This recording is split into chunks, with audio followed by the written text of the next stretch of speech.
कृपया चैनल 10 बजे की कहानी को लाइक करें और सब्सक्राइब करें, अपने दोस्तों के साथ शेयर करें ताकि अधिक से अधिक लोग इन कहानियों का आनंद ले सकें। नमस्कार, आज सुनिए मुंशी प्रेमचंद की लिखी कहानी मंत्र। संध्या का समय था। डॉक्टर चड्ढा गोल्फ खेलने के लिए तैयार हो रहे थे। मोटर द्वार के सामने खड़ी थी कि दो कहार एक डोली लिए आते दिखाई दिए। डोली के पीछे एक बूढ़ा लाठी टेकता चला आता था। डोली औषधालय के सामने आकर रुक गई। बूढ़े ने धीरे धीरे आकर द्वार पर पड़ी हुई चिक से झोंका। ऐसी साफ सुथरी जमीन पर पैर रखते हुए भय हो रहा था कि कोई घुड़क न बैठे। डॉक्टर साहब को खड़े देखकर भी उसे कुछ कहने का साहस न हुआ। डॉक्टर साहब ने चिक के अंदर से गरज कर कहा, कौन है, क्या चाहता है? डॉक्टर साहब ने हाथ जोड़कर कहा, हुजूर बड़ा गरीब आदमी हूं। डॉक्टर साहब ने सिगार जलाकर कहा, कल सवेरे आओ, कल सवेरे, हम इस वक्त मरीजों को नहीं देखते। बूढ़े ने घुटने टेक कर जमीन पर सिर रख दिया और बोला, दुहाई है सरकार की, लड़का मर जाएगा। हुजूर 4 दिन से आंखें नहीं। डॉक्टर चड्ढा ने कलाई पर नजर डाली। केवल 10 मिनट समय और बाकी था। गोल्फ स्टिक खूंटी से उतारने हुए बोले, कल सवेरे आओ, कल सवेरे, ये हमारे खेलने का समय है। बूढ़े ने पगड़ी उतारकर चौखट पर रख दी और रोकर बोला, हुजूर एक निगाह देख लें, बस एक निगाह, लड़का हाथ से चला जाएगा हुजूर। 7 लड़कों में यही एक बच रहा है हुजूर। हम दोनों आदमी रो रो कर मर जाएंगे सरकार, आपकी बढ़ती हुई दीन बंधु। ऐसे उजड़ देहाती यहां प्राय रोज आया करते थे। डॉक्टर साहब उनके स्वभाव से खूब परिचित थे। कोई कितना ही कुछ कहे पर वे अपनी ही रट लगाते जाएंगे, किसी की सुनेंगे नहीं। धीरे से चिक उठाई और बाहर निकलकर मोटर की तरफ चले। बूढ़ा यह कहता हुआ उनके पीछे दौड़ा, सरकार बड़ा धर्म होगा, हुजूर दया कीजिए, बड़ा दीन दुखी हूं, संसार में कोई और नहीं है बाबूजी।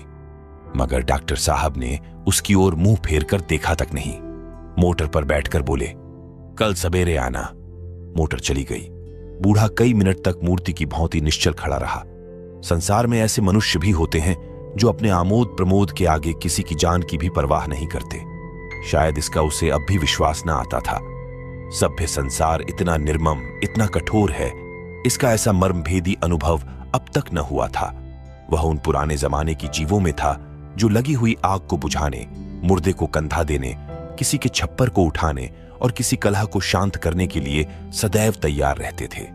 जब तक बूढ़े को मोटर दिखाई दी, वह खड़ा टकटकी लगाए उस ओर ताकता रहा।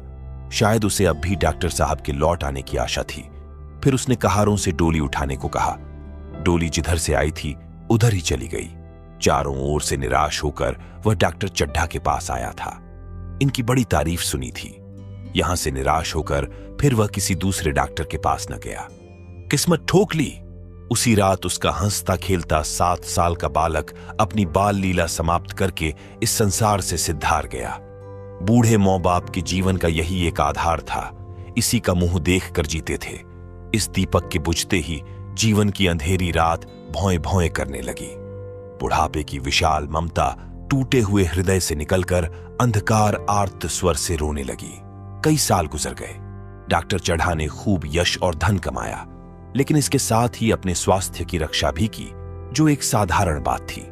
यह उनके नियमित जीवन का आशीर्वाद था कि 50 वर्ष की अवस्था में उनकी चुस्ती और फुर्ती युवकों को भी लज्जित करती थी। उनके हर एक काम का समय नियत था। इस नियम से वह जौ भर भी न टलते थे।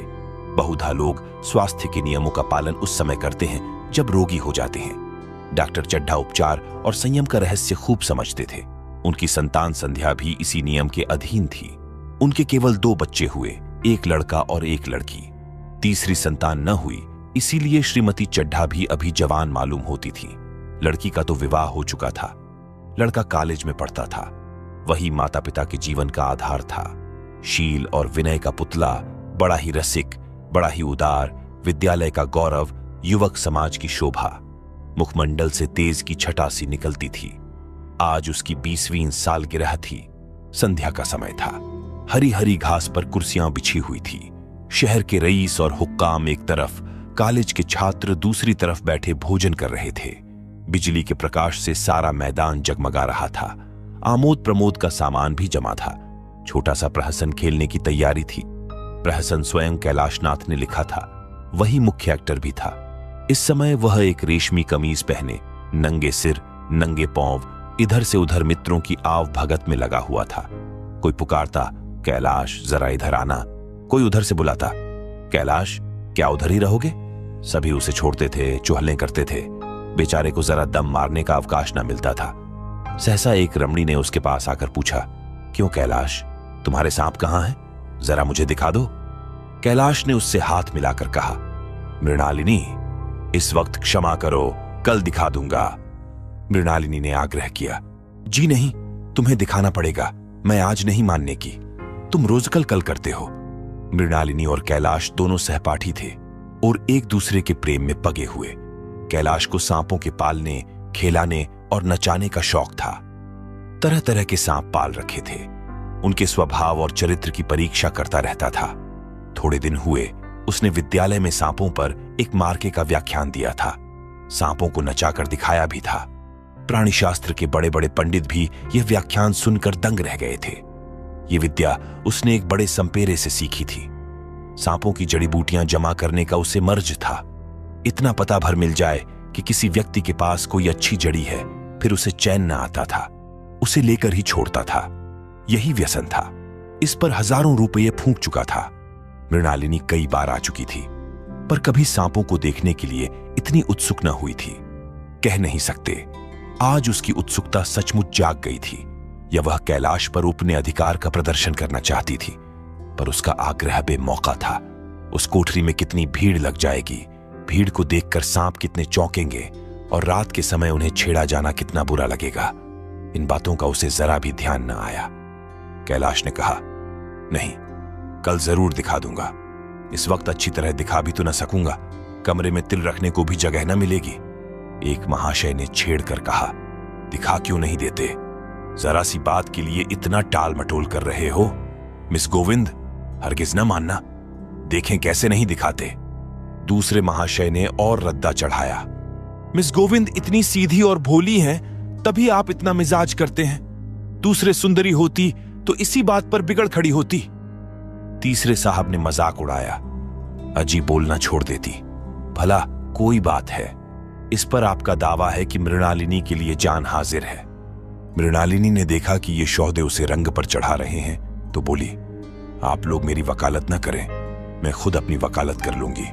मैं इस वक्त सांपों का तमाशा नहीं देखना चाहती। चलो छुट्टी हुई। इस पर मित्रों ने ठट्टा लगाया। एक साहब बोले, देखना तो आप सब कुछ चाहें, पर दिखाए भी तो। कैलाश को मृणालिनी की झेंपी हुई सूरत को देखकर मालूम हुआ कि इस वक्त उनका इनकार वास्तव में उसे बुरा लगा है। जो ही प्रीति भोज समाप्त हुआ और गाना शुरू हुआ, उसने मृणालिनी और अन्य मित्रों को सांपों के दरबे के सामने ले जाकर महुअर बजाना शुरू किया। फिर एक एक खाना खोलकर एक एक सांप को निकालने लगा। वाह, क्या कमाल था! ऐसा जान पड़ता था कि वे कीड़े उसकी एक एक बात, उसके मन का एक एक भाव समझते हैं। किसी को उठा लिया, किसी को गर्दन में डाल लिया, किसी को हाथ में लपेट लिया। मृणालिनी बार बार मना करती कि इन्हें गर्दन में न डालो, दूर ही से दिखा दो, बस जरा नचा दो। कैलाश की गर्दन में सांपों को लिपटते देखकर उसकी जान निकली जाती थी। पछता रही थी कि मैंने व्यर्थ ही इनसे सांप दिखाने को कहा, मगर कैलाश एक न सुनता था। प्रेमिका के सम्मुख अपने सर्पकला प्रदर्शन का ऐसा अवसर पाकर वह कब चूकता। एक मित्र ने टीका की, दौंत तोड़ डाले होंगे। कैलाश हंसकर बोला, दौंत तोड़ डालना मदारियों का काम है, किसी के दौंत नहीं तोड़ गए, कहिए तो दिखा दूं। कहकर उसने एक काले सांप को पकड़ लिया और बोला, मेरे पास इससे बड़ा और जहरीला सांप दूसरा नहीं है। अगर किसी को काट ले तो आदमी आनन फानन में मर जाए, लहर भी ना आए। इसके कांटे पर मंत्र नहीं, इसके दौंत दिखा दूं। मृणालिनी ने उसका हाथ पकड़कर कहा, नहीं नहीं कैलाश, ईश्वर के लिए इसे छोड़ दो, तुम्हारे पैरों पड़ती हूं। इस पर एक दूसरे मित्र बोले, मुझे तो विश्वास नहीं आता, लेकिन तुम कहते हो तो मान लूंगा। कैलाश ने सांप की गर्दन पकड़कर कहा, नहीं साहब, आप उन आंखों से देखकर मानिए। दौंत तोड़कर वश में किया तो क्या? सांप बड़ा समझदार होता है। अगर उसे विश्वास हो जाए कि इस आदमी से मुझे कोई हानि न पहुंचेगी तो वह उसे हरगिज न काटेगा। मृणालिनी ने जब देखा कि कैलाश पर इस वक्त भूत सवार है तो उसने यह तमाशा न करने के विचार से कहा, अच्छा भाई, अब यहां से चलो, देखा, गाना शुरू हो गया है, आज मैं भी कोई चीज सुनाऊंगी।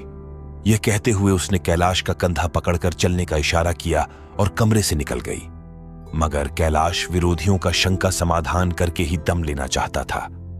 उसने सांप की गर्दन पकड़कर जोर से दबाई, इतनी जोर से बाई कि उसका मुंह लाल हो गया, देह की सारी नसें तन गईं। सांप ने अब तक उसके हाथों ऐसा व्यवहार न देखा था। उसकी समझ में न आता था कि यह मुझसे क्या चाहते हैं। उसे शायद भ्रम हुआ कि मुझे मार डालना चाहते हैं, अतएव वह आत्मरक्षा के लिए तैयार हो गया। कैलाश ने उसकी गर्दन खूब दबाकर मुंह खोल दिया और उसके जहरीले दांत दिखाते हुए बोला, जिन सज्जनों को शक हो आकर देख लें। आया विश्वास या अब भी कुछ शक है? मित्रों ने आकर उसके दांत देखे और चकित हो गए। प्रत्यक्ष प्रमाण के सामने संदेह को स्थान कहां? मित्रों का शंका निवारण करके कैलाश ने सांप की गर्दन ढीली कर दी और उसे जमीन पर रखना चाहा, पर वह काला गेहूंवन क्रोध से पागल हो रहा था। गर्दन नरम पड़ते ही उसने सिर उठाकर कैलाश की उंगली में जोर से काटा और वहां से भागा। कैलाश की उंगली से टप टप खून टपकने लगा। उसने जोर से उंगली दबा ली और अपने कमरे की तरफ दौड़ा। वहां मेज की दराज में एक झड़ी रखी हुई थी, जिसे पीस कर लगा देने से घतक विष भी रफू हो जाता था। मित्रों में हलचल पड़ गई। बाहर महफिल में भी खबर हुई। डॉक्टर साहब घबरा कर दौड़े।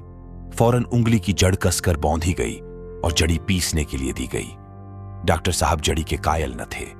वह उंगली का डसा भाग नश्तर से काट देना चाहते, मगर कैलाश को जड़ी पर पूर्ण विश्वास था।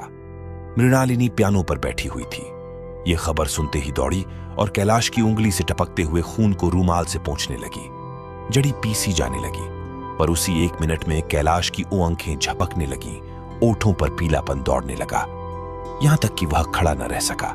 फर्श पर बैठ गया। सारे मेहमान कमरे में जमा हो गए। कोई कुछ कहता था, कोई कुछ। इतने में जड़ी पीस कर आ गई। मृणालिनी ने उंगली पर लेप किया। 1 मिनट और बीता। कैलाश की आंखें बंद हो गई। वह लेट गया और हाथ से पंखा झलने का इशारा किया। मौ ने दौड़कर उसका सिर गोद में रख लिया और बिजली का टेबल फैन लगा दिया। डॉक्टर साहब ने झुककर पूछा, कैलाश कैसी तबीयत है? कैलाश ने धीरे से हाथ उठा लिए, पर कुछ बोल न सका। मृणालिनी ने करुण स्वर में कहा, क्या जड़ी कुछ असर न करेंगी? डॉक्टर साहब ने सिर पकड़कर कहा, क्या बतलाऊं, मैं इसकी बातों में आ गया। अब तो नश्तर से भी कुछ फायदा न होगा। आध घंटे तक यही हाल रहा। कैलाश की दशा प्रतिक्षण बिगड़ती जाती थी, यहां तक कि उसकी आंखें पथरा गई, हाथ पांव ठंडे पड़ गए, मुख की कांति मलिन पड़ गई, नाड़ी का कहीं पता नहीं। मौत के सारे लक्षण दिखाई देने लगे। घर में कोहराम मच गया। मृणालिनी एक ओर सिर पीटने लगी। मौ अलग पछाड़े खाने लगी। डॉक्टर चड्ढा को मित्रों ने पकड़ लिया, नहीं तो वह नश्तर अपनी गर्दन पर मार लेते। एक महाशय बोले, कोई मंत्र झाड़ने वाला मिले तो संभव है अब भी जान बच जाए। एक मुसलमान सज्जन ने इसका समर्थन किया। अरे साहब, कब्र में पड़ी हुई लाशें जिंदा हो गई हैं, ऐसे ऐसे बाकमाल पड़े हुए हैं। डॉक्टर चड्ढा बोले, मेरी अक्ल पर पत्थर पड़ गया था कि इसकी बातों में आ गया। नश्तर लगा देता तो यह नौबत ही क्यों आती। बार बार समझाता रहा कि बेटा सांप न पालो, मगर कौन सुनता था। बुलाइए, किसी झाड़ फूंक करने वाले ही को बुलाइए। मेरा सब कुछ ले ले, मैं अपनी सारी जायदाद उसके पैरों पर रख दूंगा। लंगोटी बांध कर घर से निकल जाऊंगा, मगर मेरा कैलाश, मेरा प्यारा कैलाश उठ बैठे। ईश्वर के लिए किसी को बुलवाइए। एक महाशय का किसी झाड़ने वाले से परिचय था। वह दौड़कर उसे बुला लाए, मगर कैलाश की सूरत देखकर उसे मंत्र चलाने की हिम्मत न पड़ी। बोला, अब क्या हो सकता है सरकार, जो कुछ होना था हो चुका। अरे मूर्ख, ये क्यों नहीं कहता कि जो कुछ न होना था वह कहां हुआ? मां बाप ने बेटे का सेहरा कहां देखा? मृणालिनी का कामना तरु क्या पल्लव और पुष्प से रंजित हो उठा। मन के वह स्वर्ण स्वप्न जिनसे जीवन आनंद का स्रोत बना हुआ था, क्या पूरे हो गए? जीवन के नृत्यमय तारिका मंडित सागर में आमोद की बहार लूटते हुए क्या उनकी नौका जलमग्न नहीं हो गई? जो न होना था वह हो गया। वही हरा भरा मैदान था, वही सुनहरी चौंदनी एक निशब्द संगीत की भौंती प्रकृति पर छाई हुई थी। वही मित्र समाज था, वही मनोरंजन के सामान थे, मगर जहां हास्य की ध्वनि थी वहां करुण क्रंदन और अश्रु प्रवाह था। 3 शहर से कई मील दूर एक छोटे से घर में एक बूढ़ा और बुढ़िया अंगीठी के सामने बैठे जाड़े की रात काट रहे थे। बूढ़ा नारियल पीता था और बीच बीच में खौंसता था। बुढ़िया दोनों घुटनियों में सिर डाले आग की ओर ताक रही थी। एक मिट्टी के तेल की कुप्पी ताक पर जल रही थी। घर में न चारपाई थी न बिछौना। एक किनारे थोड़ी सी पुआल पड़ी हुई थी। इसी कोठरी में एक चूल्हा था। बुढ़िया दिन भर उपले और सूखी लकड़ियां बटोरती थी। बूढ़ा रस्सी बटकर बाजार में बेच आता था। यही उनकी जीविका थी। उन्हें न किसी ने रोते देखा न हंसते। उनका सारा समय जीवित रहने में कट जाता था। मौत द्वार पर खड़ी थी। रोने या हंसने की कहां फुर्सत। बुढ़िया ने पूछा, कल के लिए सन तो है नहीं, काम क्या करोगे? जाकर झगड़ू साह से 10 सेर सन उधार लाऊंगा। उसके पहले के पैसे तो दिए ही नहीं और उधार कैसे देगा? न देगा न सही, घास तो कहीं नहीं गई। दोपहर तक क्या 2 आने की भी न काटूंगा। इतने में एक आदमी ने द्वार पर आवाज दी, भगत भगत, क्या सो गए? जरा किवाड़ खोलो। भगत ने उठकर किवाड़ खोल दिए। एक आदमी ने अंदर आकर कहा, कुछ सुना? डॉक्टर चड्ढा बाबू के लड़के को सांप ने काट लिया। भगत ने चौंक कर कहा, चड्ढा बाबू के लड़के को? वही चड्ढा बाबू है ना जो छावनी में बंगले में रहते हैं? हाँ हाँ वही। शहर में हल्ला मचा हुआ है, जाते हो तो जाऊं, आदमी बन जाऊंगे। बूढ़े ने कठोर भाव से सिर हिलाकर कहा, मैं नहीं जाता, मेरी बला जाए। वही चड्ढा है, खूब जानता हूं। भैया लेकर उन्हीं के पास गया था। खेलने जा रहे थे। पैरों पर गिर पड़ा कि एक नजर देख लीजिए, मगर सीधे मुंह से बात तक न की। भगवान बैठे सुन रहे थे। अब जान पड़ेगा कि बेटे का गम कैसा होता है। कई लड़के हैं। नहीं जी, यही तो एक लड़का था। सुना है? सबने जवाब दे दिया है। भगवान बड़ा कारसाज है। उस बखत मेरी ओनंखें से ओनंसू निकल पड़े थे, पर उन्हें तनिक भी दया ना आई थी। मैं तो उनके द्वार पर होता तो भी बात ना पूछता। तो ना जाओगे? हमने जो सुना था सो कह दिया। अच्छा किया, अच्छा किया। कलेजा ठंडा हो गया, ओनंखें ठंडी हो गईं, लड़का भी ठंडा हो गया होगा। तुम जाओ, आज चैन की नींद सोऊंगा। बुढ़िया से, जरा तंबाकू ले ले, एक चिलम और पीऊंगा। अब मालूम होगा लाला को, सारी साहबी निकल जाएगी। हमारा क्या बिगड़ा? लड़के के मर जाने से कुछ राज तो नहीं चला गया? जहां 6 बच्चे गए थे वहां एक और चला गया। तुम्हारा तो राज सुना हो जाएगा। उसी के वास्ते सबका गला दबा दबा कर जोड़ा था ना। अब क्या करोगे? एक बार देखने जाऊंगा, पर कुछ दिन बाद मिजाज का हाल पूछूंगा। आदमी चला गया। भगत ने किवाड़ बंद कर लिए। तब चिलम पर तंबाकू रखकर पीने लगा। बुढ़िया ने कहा, इतनी रात गए जाड़े पाले में कौन जाएगा? अरे दोपहर ही होता तो मैं न जाता। सवारी दरवाजे पर लेने आती तो भी न जाता। भूल नहीं गया हूं। पन्ना की सूरत उन आंखों में फिर रही है। इस निर्दयी ने उसे एक नजर देखा तक नहीं। क्या मैं न जानता था कि वह न बचेगा? खूब जानता था। चड्ढा भगवान नहीं थे कि उनके एक निगाह देख लेने से अमृत बरस जाता। नहीं, खाली मन की दौड़ थी। अब किसी दिन जाऊंगा और कहूंगा, क्यों साहब, कहिए क्या रंग है? दुनिया बुरा कहेगी, कहे, कोई परवाह नहीं। छोटे आदमियों में तो सब ऐब हैं, बड़ों में कोई ऐब नहीं होता, देवता होते हैं। भगत के लिए यह जीवन में पहला अवसर था कि ऐसा समाचार पाकर वह बैठा रह गया हो। 80 वर्ष के जीवन में ऐसा कभी न हुआ था कि सांप की खबर पाकर वह दौड़ न गया हो। माघ पूस की अंधेरी रात, चैत बैसाख की धूप और लू, सावन भादों की छड़ी हुई नदी और नाले, किसी की उसने कभी परवाह न की। वह तुरंत घर से निकल पड़ता था, निस्वार्थ, निष्काम। लेन देन का विचार कभी दिल में आया नहीं। यह ऐसा काम ही न था। जान का मूल्य कौन दे सकता है? यह एक पुण्य कार्य था। सैकड़ों निराशों को उसके मंत्रों ने जीवन दान दे दिया था, पर आप वह घर से कदम नहीं निकाल सका। यह खबर सुनकर सोने जा रहा है। बुढ़िया ने कहा, तमाकू अंगीठी के पास रखी हुई है, उसके भी आज 2.5 पैसे हो गए। देती ही न थी। बुढ़िया यह कहकर लेटी। बूढ़े ने कुप्पी बुझाई, कुछ देर खड़ा रहा, फिर बैठ गया, अंत को लेट गया। पर यह खबर उसके हृदय पर बोझे की भौंती रखी हुई थी। उसे मालूम हो रहा था उसकी कोई चीज खो गई है, जैसे सारे कपड़े गीले हो गए हैं या पैरों में कीचड़ लगा हुआ है, जैसे कोई उसके मन में बैठा हुआ उसे घर से निकालने के लिए कुरेद रहा है। बुढ़िया जरा देर में खर्राटे लेने लगी। बूढ़े बातें करते करते सोते हैं और जरा सा खटा होते ही जागते हैं। तब भगत उठा, अपनी लकड़ी उठा ली और धीरे से किवाड़ खोले।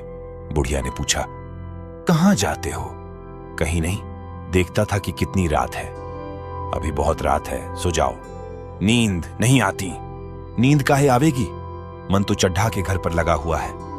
चड्ढा ने मेरे साथ कौन सी नेकी कर दी है जो वहां जाऊं? वह आकर पैरों पड़े तो भी ना जाऊं। उठे तो तुम इसी इरादे से ही? नहीं री, ऐसा पागल नहीं हूं कि जो मुझे कौंटे बोए उसके लिए फूल बोता फिरूं।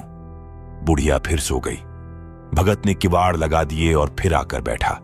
पर उसके मन की कुछ ऐसी दशा थी जो बाजे की आवाज कान में पड़ते ही उपदेश सुनने वालों की होती है। उनंखें चाहे उपदेशक की ओर हों, पर कान बाजे ही की ओर होते हैं। दिल में भी बापे की ध्वनि गूंजती रहती है। शर्म के मारे जगह से नहीं उठता। निर्दयी प्रतिघात का भाव भगत के लिए उपदेशक था, पर हृदय उस अभागे युवक की ओर था जो इस समय मर रहा था, जिसके लिए एक एक पल का विलंब घातक था। उसने फिर किवाड़ खोले, इतने धीरे से कि बुढ़िया को खबर भी न हुई। बाहर निकल आया। उसी वक्त गांव को चौकीदार गश्त लगा रहा था। बोला, कैसे उठे भगत? आज तो बड़ी सर्दी है, कहीं जा रहे हो क्या? भगत ने कहा, नहीं जी, जाऊंगा कहां? देखता था अभी कितनी रात है। भला के बजे होंगे? चौकीदार बोला, 1 बजा होगा और क्या। अभी थाने से आ रहा था तो डॉक्टर चड्ढा बाबू के बेंगले पर बड़ी भड़ लगी हुई थी। उनके लड़के का हाल तो तुमने सुना होगा, कीड़े ने छू लिया है। चाहे मर भी गया हो, तुम चले जाओ तो साइत बच जाए। सुना है इस 1000 तक देने को तैयार हैं। भगत, मैं तो न जाऊं चाहे वह 10 लाख भी दें। मुझे 10,000 या 10 लाख लेकर करना क्या है? कल मर जाऊंगा, फिर कौन भोगने वाला बैठा हुआ है। चौकीदार चला गया। भगत ने आगे पैर बढ़ाया।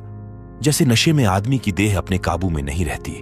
पैर कहीं रखता है, पड़ता कहीं है, कहता कुछ है, जबान से निकलता कुछ है। वही हाल इस समय भगत का था। मन में प्रतिकार था, पर कर्म मन के अधीन न था।